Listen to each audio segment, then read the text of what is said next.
मैंने अपनी तरफ से 20 जो है कॉलिंग अटेंशन दी थी और 20 में से एक कॉलिंग अटेंशन जो है आज अलाउ की गई। मुझे उम्मीद थी कि बहुत लंबे समय से एक इशू हरियाणा प्रदेश में चल रहा है। जब से ये गठबंधन की सरकार बनी, जब से ये लुटेरे इकट्ठे हुए, यहाँ पे 24 से ज्यादा घोटाले हुए और उन 24 में से एक शराब घोटाला भी है, जिसकी हम लंबे समय से मांग कर रहे थे। हर विधानसभा के सेशन में शराब घोटाले पे सरकार से चर्चा चाहते थे कि इस पे चर्चा हो और इसके ऊपर जो एससीटी की रिपोर्ट तैयार हुई है वो रिपोर्ट और उसके साथ साथ विजिलेंस की जो रिपोर्ट है वो भी चीफ सेक्रेटरी का उसके ऊपर जो मुख्यमंत्री ने एक मेंबर की कमेटी बनाई थी उसकी रिपोर्ट भी पब्लिक होनी चाहिए, विधानसभा में पटल पे रखी जानी चाहिए और उसके अंदर जो दोषी लोग हैं उनके खिलाफ कार्रवाई होनी चाहिए। लगातार मैं इस बात की मांग विधानसभा में कर रहा था। अब की बार मैंने फिर जब उसको कॉलिंग अटेंशन के लिए दिया तो उसको मंजूर कर लिया। मंजूर तो होगी, लेकिन मंजूर होने के बाद सरकार कैसे इससे टले जैसे हर बारी टलती रही। पीछे भी मैंने शराब का जो खरखोदा में सोनीपत में जो मामला हुआ था, जो लाखों पेटियां शराब की जो है अवैध रूप से निकाली गई थी, उनके ऊपर विधानसभा में चर्चा करनी चाह रहा था। वो भी मेरा एडमिट हुआ था। उसको ये कह करके इन्होंने कि ये तो सब जुडिशियल मैटर है, इस पर चर्चा नहीं हो सकती, जबकि कोई सब जुडिशियल था ही नहीं। अब की बार फिर उसको कैसे टाला जाए, इसके लिए मुख्यमंत्री से चिट्ठी लिखाई गई स्पीकर को और चिट्ठी में ये लिख दिया कि शराब से जुड़े मामले का रिप्लाई जो है होम मिनिस्टर देगा, जबकि एक्साइज मंत्री को देना चाहिए था। अगर मान लो कोई मिनिस्टर प्रेजेंट नहीं है, कोई भी कॉलिंग है, कोई क्वेश्चन आवर है, उसके अंदर फिर कोई दूसरा मंत्री खड़ा होकर के जवाब देता है। हैरानी की बात है, पिछली दफा एक मेरा क्वेश्चन लगा हुआ था जिसपे होम मिनिस्टर ने जवाब देना था, होम मिनिस्टर हाउस में था नहीं। मैंने जब कहा कि भाई मेरी बात का जवाब कौन देगा, तो मुख्यमंत्री तुरंत खड़े होकर के उसका रिप्लाई करने लग गया। उस रिप्लाई में भी मुख्यमंत्री ने इस तरह के शब्द जोड़ दिए जिनका कोई संबंध नहीं था। बाद में उसमें हाउस के इस आपके स्पीकर ऑफिस से 6 लोगों को सस्पेंड किया केवल लिपापोती करने के लिए। आज भी तो जवाब है, होम मिनिस्टर नहीं था तो पार्लियामेंट अफेयर मिनिस्टर दे सकता था, वो नहीं देता तो उसकी जगह कोई और दूसरे मिनिस्टर की ड्यूटी लगती। जवाब देने की बजाय डिप्टी स्पीकर ने उसको जो है डेफर कर दिया। अब जब मैंने स्पीकर से ये पूछा कि भाई इसके ऊपर चर्चा क्यों नहीं करा रहे आप तो कहने लगे कि हमने इसको डेफर कर दिया और आगे बिजनेस का पता करके फिर मैं आपको बताऊंगा कि किस डेट को कराएंगे। मैंने कहा मुझे आप डेट बता दें, जो डेट आप बताओगे मैं उस डेट के ऊपर अपनी तैयारी कर लूंगा। पहले डेट बताओ कि इस सेशन में कराओगे कि आगे जो सेशन आ रहा है उसमें कराओगे। बजाय मुझे डेट बताने के स्पीकर मेरे साथ बेवजह उलझ जा चला गया और इस हद तक उलझ गया कि स्पीकर जो है अपनी जो लैंग्वेज थी, अपनी जो स्पीकर की भाषा होनी चाहिए एक मेंबर के प्रति, एक मेंबर तो हो सकता है आवेश में आकर के कुछ भी कह दे।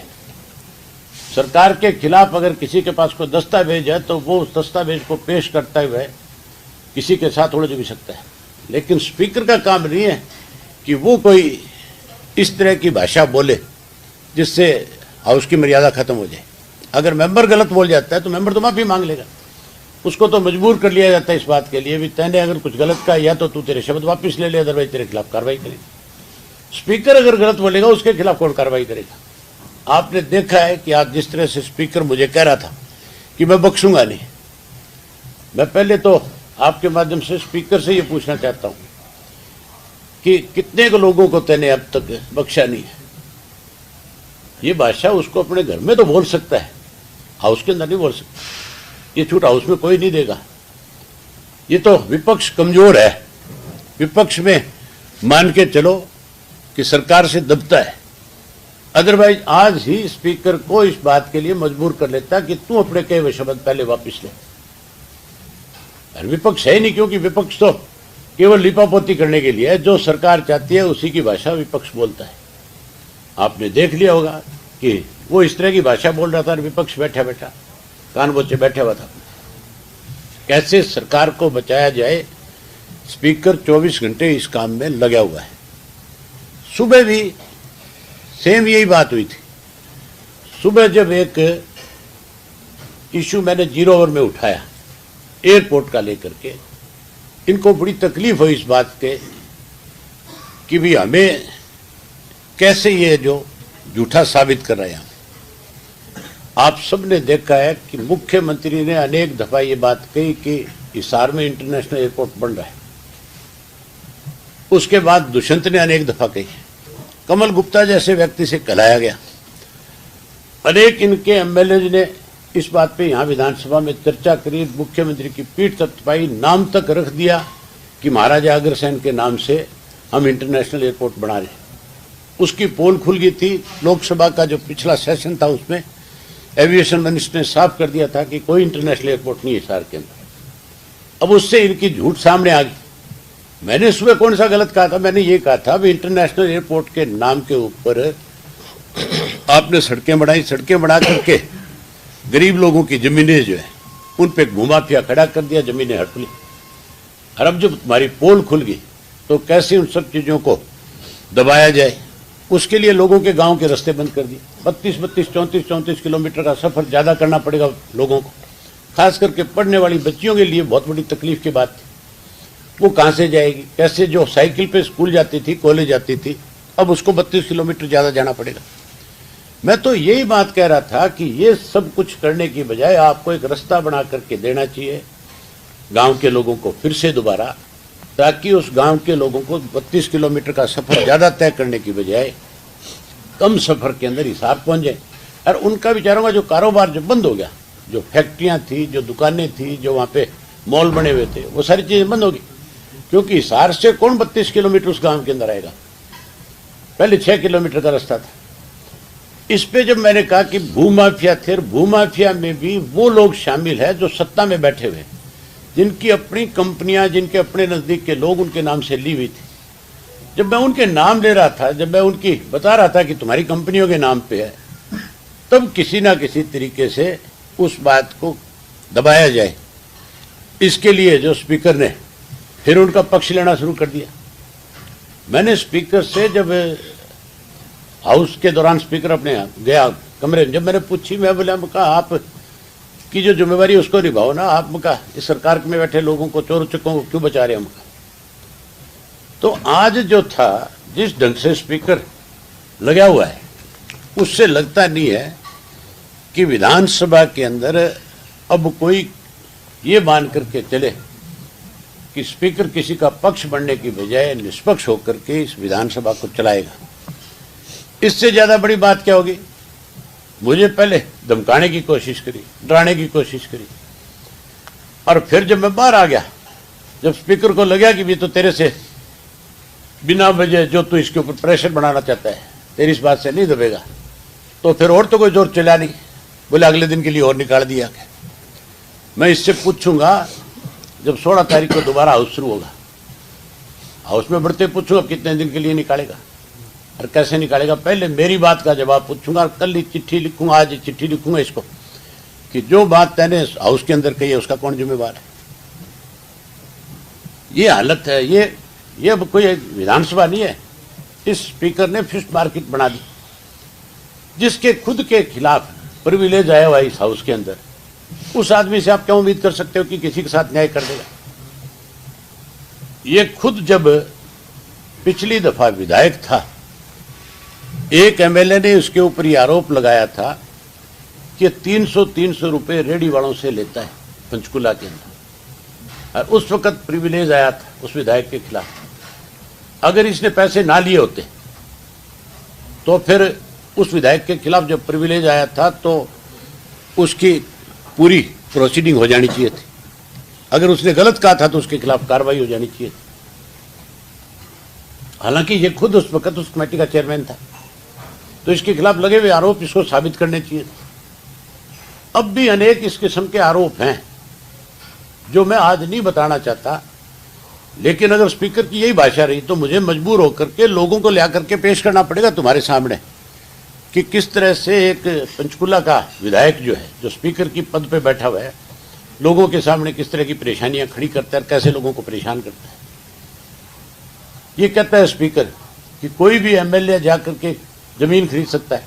अरे जिस दिन तुम लोगों ने अपने नॉमिनेशन फाइल किए थे, ड्राफ्ट जिस दिन तुमने वहां पे एफिडेविट दिया था, उस दिन तो तुम कंगाल थे, तुम्हारे पास चढ़ने को गाड़ी नहीं थी, बैंक बैलेंस नहीं था तुम्हारा। अब तुम जमीनें खरीद दे हो, कहां से आ गया वो पैसा? सारा का सारा पैसा इसी तरह से कमाया होगा। अब इनको तकलीफ होती है जब इनसे पूछा जाता है कि वो जमीनें तुम्हारे नाम कैसे हो रही है। तो मैं उम्मीद नहीं करता, मैं आप लोगों से उम्मीद करता हूं कि आप जो है सच्चाई लोगों के सामने उजागर करो और ऐसे लोगों की पोल खोलने का काम करो जो सत्ता में बैठ करके कहीं लोगों को लूट रहे हैं, और हम जैसे लोग जो इनकी पोल खोलते हैं उनको डराने और धमकाने का प्रयास कर रहे हैं। प्रिविलेज लेकर के आए मेरे खिलाफ। आज इनसे पूछने वाला हो कि सारा देश ये कहता है तुम्हारे लिए, प्रदेश के अंदर आप रिक्शा पुलर से पूछ लो, बस अड्डे पे जाके पूछ लो, आप रेलवे स्टेशन पे जाके पूछ लो, हॉस्पिटल में खड़े होकर के बात कर लो, सरकार में क्या हो रहा है। सारे ये कहते हैं दोनों हाथों से लूटने में लगे हुए सरकार में बैठे लोग, लुटेरे इकट्ठे हो रहे हैं। तो मैं कोई गलत कह रहा हूँ क्या? तुम्हें भी पता है सबको कि कौन लुटेरा है यहाँ पे, है कि नहीं है? तुम्हें पता है? तुम भी बता दो, हंस रहे हो बैठे बैठे, बताने में हर्ज है कोई?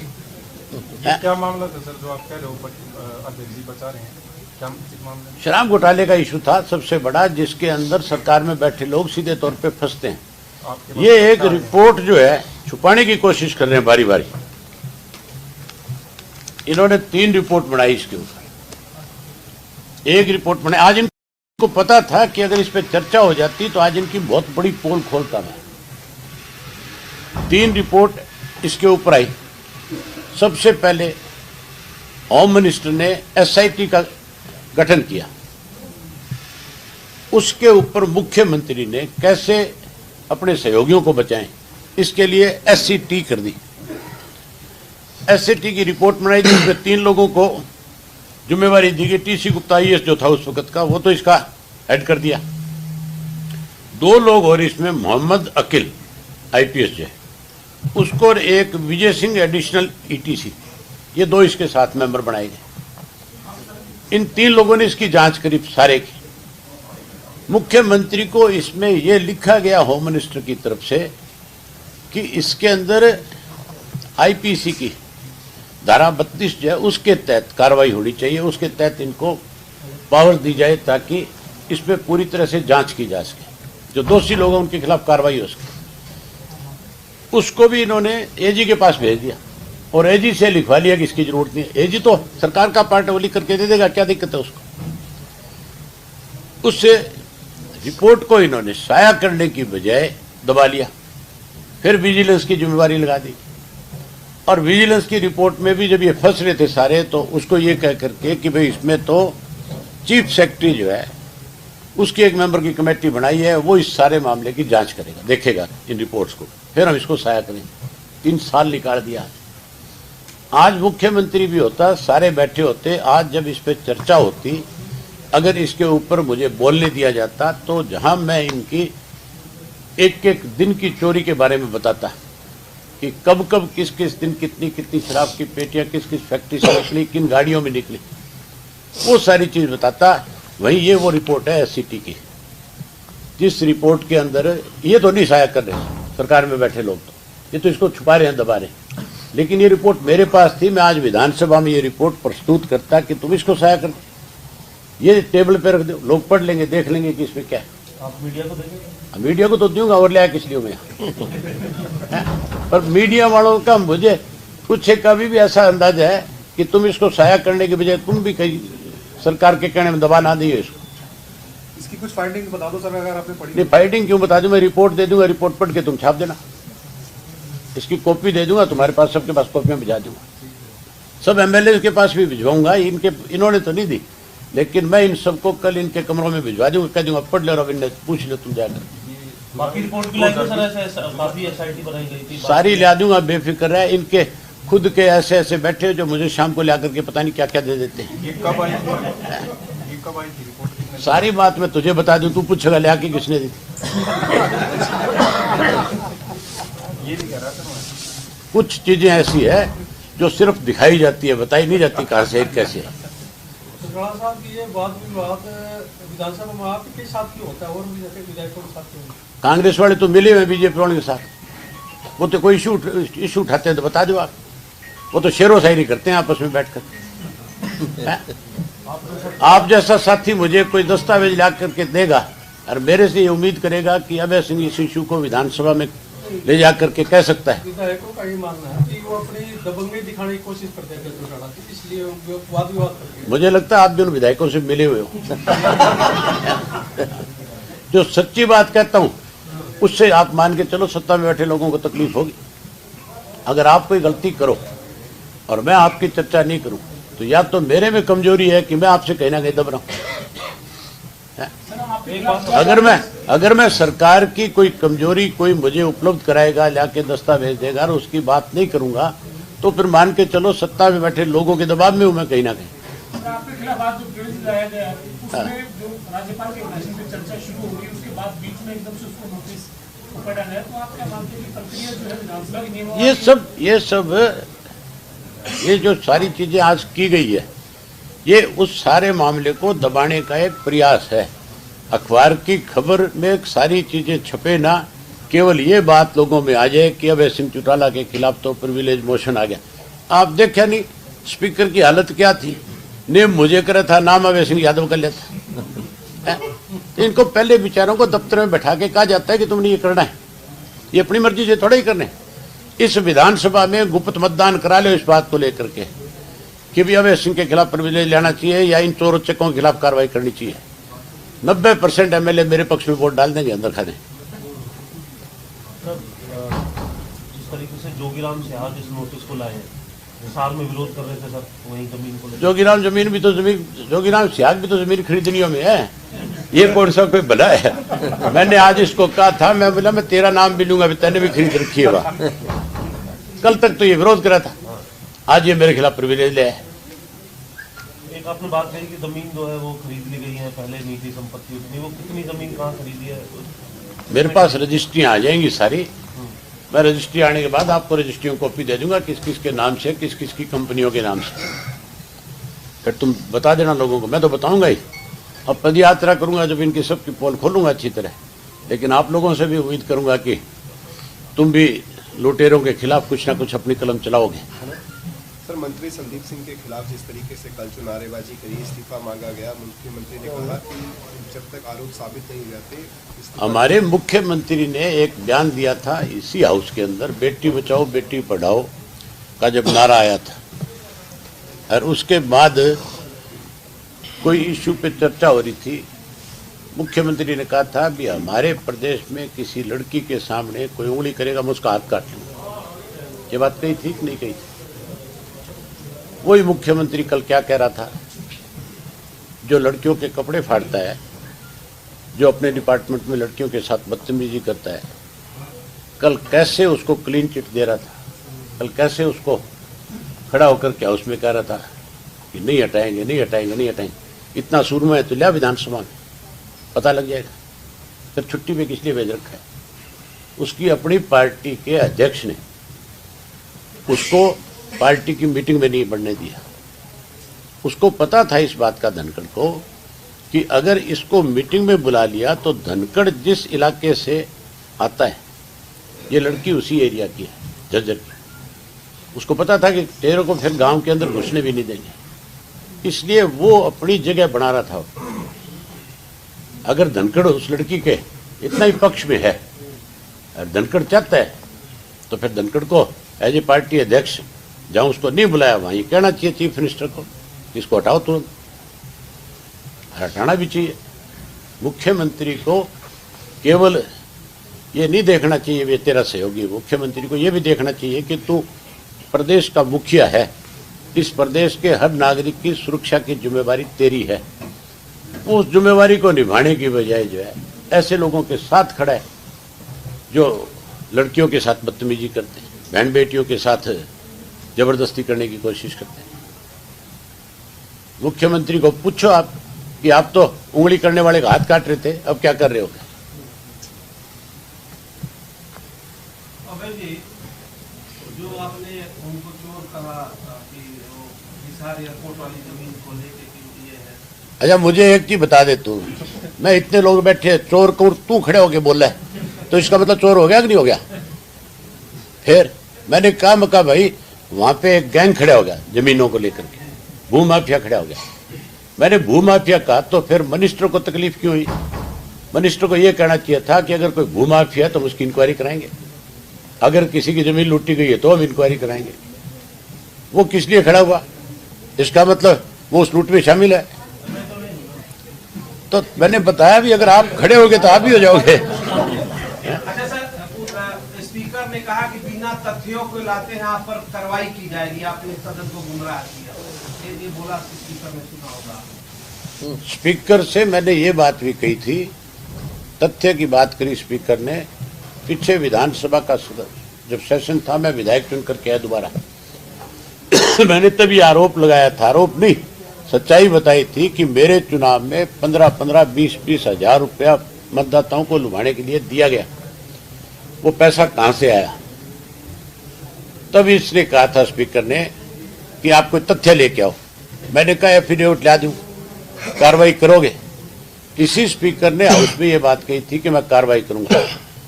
आज भी मेरे पास सैकड़ों जो है एफिडेविट हैं और कल मैं आपको दे दूं, आप दिखा देना। मैंने स्पीकर को काम कहा एफिडेविट आ गए तो स्पीकर ने मुझे ये कहने की बजाय भी एफिडेविट मुझे दो, कार्रवाई करूंगा, उस बात को ही इसने घुमाना शुरू कर दिया। स्पीकर तथ्यों की बात करता है, मैं वो तथ्य दे दूंगा, पहले कार्रवाई कर देना। हैरानी की बात नहीं है, हमारा मुख्यमंत्री, हमारा जो पंचायत मंत्री है वो बयान देते हैं कि सरपंच करोड़ों रुपए लगा करके सरपंच चुन करके आ गया। तुम्हारी सरकार है, अगर करोड़ों रुपया सरपंच खराब खर्च कर रहा है उसके खिलाफ एक्शन ले लो। ये पैसा लगाया कहां से लाया, कहां से पूछ लो, तुम सरकार में बैठे हो। मतलब हर आदमी को ये आज यूं कहते हैं भाई ये चोर हैं, ये फलाने हैं, ये दिखड़े हैं, तो फिर मुख्यमंत्री ने सरपंचों को चोर बताया, वो भी एफिडेविट दे दो। नहीं बताया कि नहीं बताया मुख्यमंत्री ने? इस बबली ने बताया, ये भी लाओ एफिडेविट, कौन कौन से चोर है बताए। इनके खिलाफ भी कार्रवाई होनी चाहिए कि नहीं होनी चाहिए? सर, कांग्रेस ने आज जो है पैदल मार्च जो है वो हाईकोर्ट से लेकर विधानसभा तक चलाया। काफी एग्रेसिवली जो है वो कांग्रेस सरकार का जो है वो पॉलिसीज पर जो विरोध कर रही है, एक स्ट्रॉन्ग मैसेज जो है प्रदेश में देने की कोशिश कर रही है। किस तरीके से देखिए? काम है पार्टी का, उनका फैसला है, करते रहे। पर लोगों को पता है ये मार्च करने वाले मिले हुए हैं। सर, आज मुख्यमंत्री ने जो सवाल पूछे गए थे पहचान पत्र का, रोजगार कौशल निगम का, तो वो काफी विस्तार से उन्होंने। आप मुझे एक चीज बताओ, मेरे को एक एसोसिएशन बनी हुई है हरियाणा के अंदर, जिन बच्चों की शादी नहीं हुई, शादी नहीं होने के कई कारण है, सबसे बड़ा कारण है बेरोजगारी। वो जब मुझे मिले तो उनमें 2-3 लड़के ऐसे थे जिन्होंने परिवार पहचान पत्र के ऊपर ऑब्जेक्शन किया। उन्होंने मुझे चल करके ये बताया कि जी हमारे माँ बाप नहीं है, और माँ बाप नहीं होने की वजह से हमारी शादी नहीं हुई। चलो तो शादी तो नहीं हुई बेरोजगारी की वजह से, जमीन नहीं थी और नहीं थी, नहीं मिली लड़की, पढ़े लिखे लोग हम थे, वेल क्वालिफाइड वो लोग थे। मतलब ये नहीं था कि कोई अनपढ़ थे कि हमें जॉब नहीं मिल पाई इसलिए शादी भी नहीं हुई। लेकिन हमारे सामने दिक्कत ये होगी कि अब ये परिवार पहचान पत्र भी नहीं बन रहा, तो परिवार है ही नहीं। तो इसमें क्या गलत काम है मुख्यमंत्री से भी? इन लोगों के परिवार पहचान पत्र आपके कैसे बनेंगे बता दो। बनेंगे कि नहीं बनेंगे? आप सबके जबरदस्ती बना रहे हो तो अपना भी बना लो फिर। परिवार पहचान पत्र से 5 लाख लोगों की पेंशन काट दी, 5 लाख लोगों के पीले कार्ड काट दिए। आज एक बात मुख्यमंत्री ने स्वयं कही, ये कह देते हैं फिर उस चीज से भागते हैं बेचारे। मुख्यमंत्री ने आज ये कहा कि 4 लाख रुपए जिस किसान की आय है, हमने उसकी आमदन 1,80,000 मान ली, भी उसकी हम पेंशन काटेंगे। उस मुख्यमंत्री से पूछने वाला हो भी 4 लाख की फसल एक जमींदार बेच के आता है, 1 साल तक उसके घर का खर्च कैसे चलेगा, उसके बच्चे स्कूल कैसे जाएंगे, उसके घर में दाल सब्जी कैसे आएगी, उसके बच्चा शादी के लायक हो गया, उनकी शादी में खर्च कहाँ से होगा, कपड़े कहाँ से ला के दोगे, जूते कहाँ से ला के दोगे, कोई छोटा मोटा मकान बनाना हो गया तो फिर उसकी आय 4 लाख रुपए वाले की 1,80,000 रुपए कहाँ से रहेगी? वो तो कर्जदार है कि नहीं है कर्जदार? फिर आप ये बताओ कि ये बेतुक के काम करना, बेतुक के बयान देना, ये क्या मुख्यमंत्री का काम है? आय का आधार बताओ ना आप क्या है?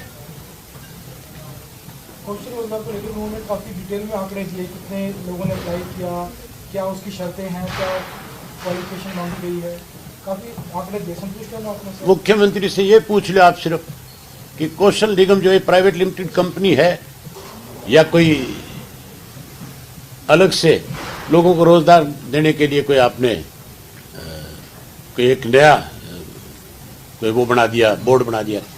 ये बता दें मुख्यमंत्री। ये प्राइवेट लिमिटेड कंपनी के तहत रजिस्टर्ड है, जिस दिन मर्जी इसको आप खत्म कर सकते हो। जो लोग इसमें जॉब कर रहे हैं उनकी जॉब चली जाएगी। तो लोगों को मतलब सरकारी नौकरी देने की बजाय उनको फिक्स पे पे रखने वाली बात है। और उसमें आपने देखा नहीं किस तरह से लोगों ने दिखाया था कि कौशल रोजगार योजना के तहत ये कहते हैं कि जो पहले से लगे हुए उन्हीं को हम प्रायोरिटी दे रहे हैं, उनकी जगह नए लोगों को लगा दिया, उनसे तनख्वाहें ले ली 1-1 महीने की और गलत नाम चढ़ा दिए गए रजिस्टर में। वो तो उसने एक MLA ने दिया है सारा डिटेल में। मुख्यमंत्री कहता है इंक्वायरी करेंगे। इंक्वायरी किस चीज की करेगा? तेरे लोग खा रहे हैं सारे बैठ। एक ही शब्द जानते हैं कि आप हमें दस्तावेज दे दो, हम इंक्वायरी करेंगे। तो तुम किस चीज की सरकार चला रहे हो भाई? फिर तुम किस लिए सत्ता में बैठे हो? अब धन्यवाद तेरा।